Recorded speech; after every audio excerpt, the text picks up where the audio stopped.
ஆனால் அந்த இன்ரோல் அப்படிங்கிற ஸ்டாக்கில் வந்து என்ன பண்ணுவாங்க அப்படின்னு வந்து பார்த்திங்கனாக்கா, இந்த மனுமுந்த்ரா, அதாவது ஷார்ட் பண்ணி ப்ராஃபிட் பண்ணுவாங்க பார்த்தீங்களா, அந்த குரூப் வந்து அன்னைக்கு வந்து இந்த ஸ்டாக்கை வந்து அடித்து கீழே நவுத்தணும், ஷார்ட் பண்ணணும் அப்படின்னு சொல்லிட்டு முடிவு எடுத்திருப்பாங்க. அந்த நியூஸ் வந்து எல்லா ஜாபருக்குமே வந்துடும். சரின்னு சொல்லிட்டு பூஷன் பட்டன் என்ன சொல்லுவார், ஹர்ஷத் மேத்தாவை கால் பண்ணி, இப்போ நம்ம அவங்க சொல்கிறத கேட்டே ஆகணும், ஏன்னா ஷேர் மார்க்கெட்டில் வந்து அவங்கெல்லாம் பெரிய ஆளுங்களை, அவங்கள வந்து நம்மளால் பகைச்சிக்க முடியாது. ஸோ அவங்க சொல்கிற மாதிரி இன்ட்ரோவில் வந்து நம்ம லாஸை தான் புக் பண்ணி ஆகணும், அவங்கள பகைச்சிக்கிட்டு நம்ம ஒன்றும் பண்ண முடியாது அப்படின்னு சொல்லிட்டு சொல்கிறாரு. அது வந்து பார்த்திங்கனாக்க பெட்ரோலியம் ஸ்டாக்கு. அந்த பெட்ரோலியம் ஸ்டாக் வந்து இந்திரா காந்தி செத்ததுக்கப்புறம் எல்லா ஸ்டாக்குமே இறங்கும் அப்படின்னு சொல்லிட்டு எல்லாருமே விற்றுடலாம் அப்படின்னு சொல்லிட்டு ஒரு முடிவில் இருந்தாங்க. ஆனால் இவர் வந்து பார்த்திங்கனாக்கா இந்த ஸ்டாக்கு கண்டிப்பாக ஏறும், விற்காதீங்க அப்படின்னு சொல்லிட்டு ஒரு முடிவில் இருப்பார். எல்லாருமே சொல்லியிருந்துமே கூட அந்த டெசிஷனில் வந்து கான்ஃபிடெண்ட்டாக இருப்பார் ஹர்ஷத் மேத்தா. சரின்னு சொல்லிட்டு அன்றைக்கி ட்ரேடிங் டே ஸ்டார்ட் ஆகும். மனுமுந்த்ரா குரூப் வந்து என்ன பண்ணுவாங்க அப்படின்னு வந்து பார்த்திங்கனாக்கா, ஷார்ட் பண்ணிக்கிட்டே வருவாங்க. காலையிலே முக்கால்வாசி ஷேர்ஸ் வந்து ஷார்ட் பண்ணிடுவாங்க. இவர் என்ன பண்ணுவார் அப்படின்னு வந்து பார்த்திங்கனாக்கா, அவங்கள ஃபுல்லாக ஷார்ட் பண்ண விட்டுட்டு மதியத்துக்கு மேலே என்ட்ரி எடுப்பார். அவருக்கு தெரிஞ்சவங்க, அவரோட கஸ்டமர்ஸு, ஏற்கனவே உள்ள கஸ்டமர்ஸு, அதே மாதிரியே இங்கே ஜாபராக வேலை பார்க்குறவங்க, ஷேர் மார்க்கெட்டில் உள்ள நல்லா தெரிஞ்சவங்க எல்லாத்தையுமே வந்து பார்த்திங்கனாக்கா அந்த ஏன் வேறு ஸ்டாக்கு தானே டெய்லியுமே சொல்லுவாங்க. ஆனால் இந்த இன்ரோல் அப்படிங்கிற பர்டிகுலர் ஸ்டாக்கை மட்டும் எல்லாத்தையுமே ஒரே டயத்தில் பை பண்ண சொல்லுவார். ஸோ ஆட்டோமேட்டிக்காக வந்து பார்த்திங்கனாக்கா மதியத்துக்கு மேலே அப்படியே இறங்கிட்டு வந்த ஸ்டாக் வந்து ஒரு கட்டத்துக்கு மேலே அவங்க ஷார்ட் பண்ணாங்க பார்த்தீங்களா, மனுமுந்த்ரா குரூப், அந்த அவங்க ஷார்ட் பண்ண ப்ரைஸை தாண்டி மேலே போயிடும். இந்த இடத்துல ஒரு வேர்டு யூஸ் பண்ணியிருப்பாங்க, ஷார்ட் கவரிங் ஆச்சு, அப்படியே ரெக்கவர் ஆயிடுச்சு அப்படின்னு சொல்லிட்டு. எப்போவுமே ஷார்ட் கவரிங் அப்படின்னா என்ன மீனிங் அப்படின்னு வந்து பார்த்தீங்கன்னாக்கா, நார்மலாக ஷார்ட்லேயே போயிட்டுருக்க ஸ்டாக் வந்து ஃபஸ்ட்டு எப்போ வந்து ஹையர் டைம் ஃப்ரேமில் lower low, lower high, lower high இந்த மாதிரி போயிட்டுருக்கோம். அது வந்து எப்போ வந்து ஃபஸ்ட் டைம் வந்து ஹையர் லோ, ஹையர் ஹை அந்த மாதிரி வருதோ அதுதான் வந்து ஷார்ட் கவரிங். இதுக்கப்புறம் அந்த ஸ்டாக்கில் வந்து ஷார்ட் பண்ண முடியாது அப்படிங்கிறத சொல்கிறது தான் ஷார்ட் கவரிங்னு வந்து சொல்லுவாங்க. இதை போயிட்டு அந்த மனுமுந்த்ராக்கிட்ட எல்லாருமே சொல்லுவாங்க. அதுக்கு அவர் எடுத்தோட்டு என்ன கேள்வி கேட்பார் அப்படின்னு வந்து பார்த்தீங்கன்னாக்கா, யார் வந்து ஸ்டாக்ஸ் வந்து பை பண்ணது அப்படின்னு சொல்லிட்டு கேட்பார்.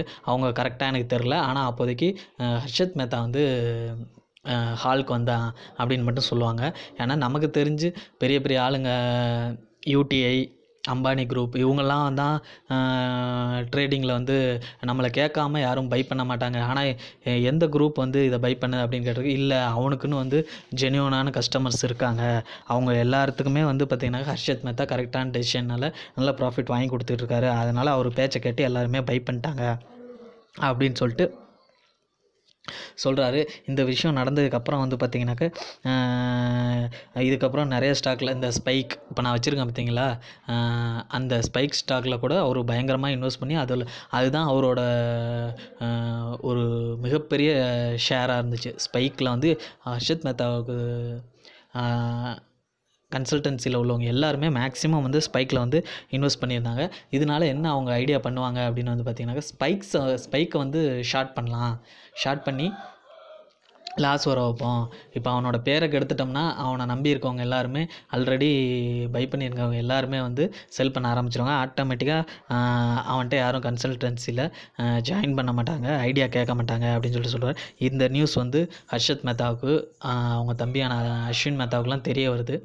உடனே அஸ்வின் மேத்தா எல்லாம் சொல்லுவாருனாக்கா, நம்ம இதில் அவங்க மிரட்டுறதுக்கு, அவங்க சொல்கிறதுக்கு வந்து நம்ம பயப்படாமல் இருப்போம், ஏன்னா ஸ்டாக் மார்க்கெட்டில் என்ன நடக்குன்னு நமக்கு தெரியும். ஆனால் நம்மளை நம்பி இன்வெஸ்ட் பண்ணியிருக்காங்க பார்த்திங்களா, அவங்க பயந்துட்டாங்க அப்படின்னாக்க ஆட்டோமேட்டிக்காக அவங்க பையில் வச்சுருக்க ஸ்டாக்ஸ்லாம் செல் பண்ண ஆரம்பிச்சிருவாங்க. ஆட்டோமேட்டிக்காக நம்ம ஸ்டாக்ஸோட வேல்யூ இறங்கிரும், மீதி இருக்கவங்களும் ஆட்டோமேட்டிக்காக செல் பண்ண ஆரம்பிச்சிருவாங்க.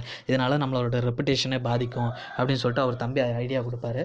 அதுக்கேற்ற மாதிரியே எல்லாத்துக்குமே செட்டில்மெண்ட்டு இப்போதைக்கு என்ன ப்ரைஸில் ட்ரேட் ஆகிட்ருக்கோ அது எல்லாத்துக்குமே வந்து பார்த்திங்கனாக்கா அப்போ அதாவது 14 மந்த்ஸ் டைம் இருக்கும்போதே, அதுக்கும் முன்னாடியே எல்லாத்துக்குமே வந்து என்கிட்ட பேப்பர் ஒர்க்கு எல்லாமே பக்காவாக இருக்குது, எல்லா கஸ்டமர்ஸ்க்கும் நான் எல்லாத்தையும் கிளியர் பண்ணிட்டேன், எந்த ஒரு பேக் ஆஃபீஸில் எந்த ஒரு ப்ராப்ளமும் கிடையாது அப்படிங்கிறத நிரூபிக்கிறதுக்காக எல்லாத்தையும் செட்டில் பண்ணி கொடுத்துருவாரு.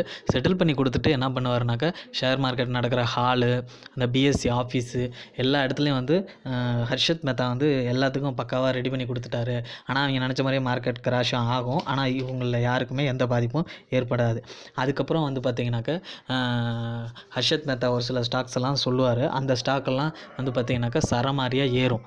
அது ஏன் ஏறுச்சு அப்படின்னாக்கா, இவர் சொல்கிறது எல்லாம் கண்டிப்பாக நடக்கும் அப்படிங்கிறது 100% நடக்கும் அப்படிங்கிறத வந்து ஷேர் மார்க்கெட்டில் உள்ளவங்க எல்லாத்துக்கும் தெளிவாக புரிய வச்சுட்டார்.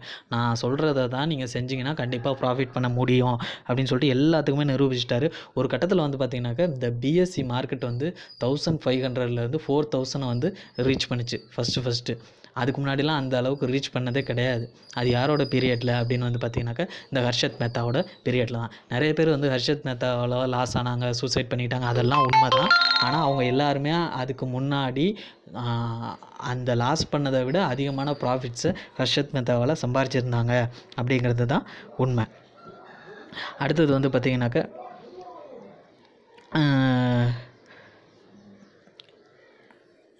ஓகே ஃப்ரெண்ட்ஸ், எபிசோடு 3ல் மீட் பண்ணலாம்.